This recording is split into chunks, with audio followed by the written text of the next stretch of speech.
कल्याण मारहाण प्रकरणामधील आरोपी गोकुळ झा याचा माज अद्यापही कमी झाल्याचं दिसत नाहीये असं म्हणण्याचं कारण म्हणजे आज कल्याणमधील डीसीपी अतुल झेंडे यांनी माध्यमांशी बोलत असताना सरकारी कामात अडथळा आणल्याप्रकरणी गोकुळ झा याच्या विरुद्ध गुन्हा दाखल करण्यात आलाय अशी माहिती दिली। अतुल झेंडे हे बोलत असताना त्यांनी आरोपी गोकुळच्या अरेरावीचा सुद्धा उल्लेख केला। यापूर्वी सुद्धा गोकुळवरती गुन्हे दाखल होते, मात्र जुन्या प्रकरणात आरोपी गोकुळ हा फरार झाला होता। त्यानंतर जेव्हा आता कल्याणमधील मलंगड भागातील एका बालचिकित्सालयात रिसेप्शनिस्ट म्हणून काम करणाऱ्या मराठी तरुणीवरती हल्ला झाल्याचं प्रकरण घडलं, त्यामध्ये हा आरोपी गोकुळ झा हा पोलिसांच्या ताब्यात आलेला आहे। यामध्ये आता समोर आलेल्या माहितीनुसार गोकुळला न्यायालयाने पुढील 14 दिवसांसाठीची कस्टडी सुनावलेली आहे, तर त्याच्याबरोबरच त्याचा मोठा भाऊ रणजित झा याला सुद्धा पोलिसांनी कोठडी सुनावलेली आहे। दरम्यान या प्रकरणात आता पीडितेने काही गंभीर आरोप करत मानपाडा पोलिसांवर ताशेरे ओढलेत, तर दुसरीकडे डीसीपी अतुल झेंडे यांनी सुद्धा गोकुळ झा याच्या अरेरावीची,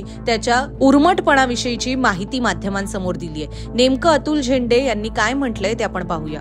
मानपाडा पोलीस स्टेशनच्या हद्दीमध्ये आरोपी गोकुळ झहावरती जो गुन्हा दाखल करण्यात आला 864/25 मध्ये, सदर गुन्ह्यामध्ये आतापर्यंत त्याला 2 दिवस पोलीस रिमांड मिळाली होती। आज दुपारी सदर आरोपीला आपण कोर्टामध्ये हजर केला असता माननीय न्यायालयाने जर आरोपीला त्यामध्ये न्यायालयीन कोठडी सुनावलेली आहे।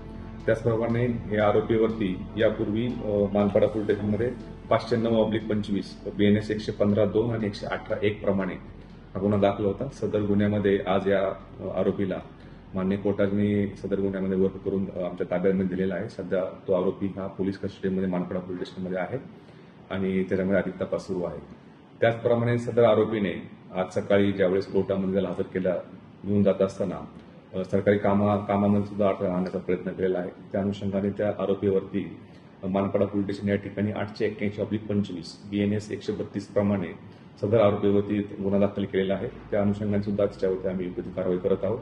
सदर आरोपी हा सध्या आता मानपाडा पोलीस स्टेशनच्या ताब्यामध्ये असून सदर आरोपीला आम्ही उद्या पुन्हा न्यायालयामध्ये हजर करणार आहोत आणि परत त्याच्यामध्ये पोलीस रिमांडची मागणी करणार आहोत। आम्ही जे केस त्यांच्या हातात दिली ते व्यवस्थित आरोपीबद्दल विचार मांडत नाहीये आणि आरोपीला त्याचा फायदा होतोय की बाबा त्याच्यावर कोणताही दबाव नाहीये म्हणून तो जास्त फायदा घेतोय। आमची अशी आट आहे की आमची जी केस आहे ती चांगल्या कोणत्या तरी ह्याच्याकडे द्यावी, की आम्हाला न्याय भेटला पाहिजे असं।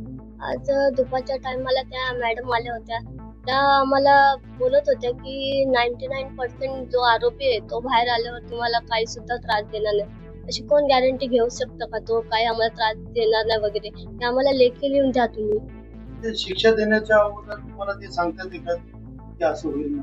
कोणत्या मॅडम आलेल्या आणि काय? त्या मॅडमचं नाव मनीषा उर्फे काहीतरी आहे मॅडमचं नाव, त्यांच्याकडे आमची जी केस आहे ते त्या मॅडम कोण? पोलीस अधिकारी? पोलीस अधिकारी। तर काय मागणी तुझी, काय वाद? आमची अशी मागणी आहे की त्याला कडीत कडी सजा झाली पाहिजे, की ज्यांनी आम्हाला न्याय द्यायला पाहिजे। आमची केस अशा चांगल्या कोणत्या तरी